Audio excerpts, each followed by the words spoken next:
Ron, thank you.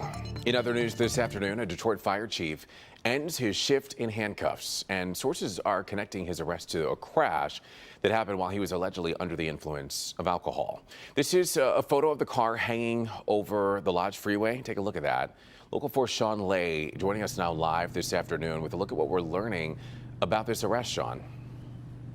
That photo we just saw, Evrod's making its way through text messages all over Metro Detroit. Fire officials region-wide are reacting with absolute shock that a fire chief would crash his car in that manner.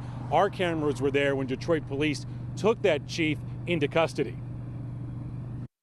The local 4 defenders with this image of a Detroit fire chief's SUV dangling dangerously above the Lodge right at Milwaukee and Baltimore early this morning. Sources tell us the driver of the SUV, the Detroit Fire Department's chief number 5. Our cameras capturing Detroit police taking that chief into custody, sources say, for driving under the influence. This all unfolded before 2 this morning. A call for a fire on Detroit's west side at Majestic and Livernois.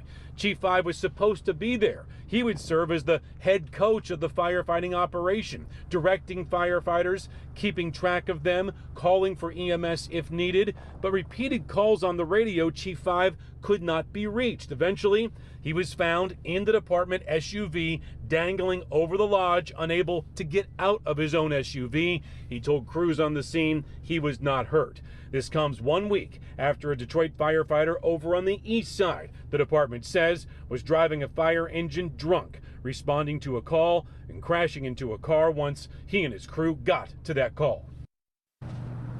So here we are again, exactly about 1 week and 12 hours later, another member of the Detroit Fire Department under investigation for operating a vehicle, responding to an emergency, again, allegedly under the influence of something here. Sources say alcohol, perhaps maybe more, but an alcohol screen was given. That Chief 5 works out of a station house at 2nd and Burroughs in the Midtown section of Detroit. I am told everyone on duty at that time, right after this crash, went through an alcohol screen.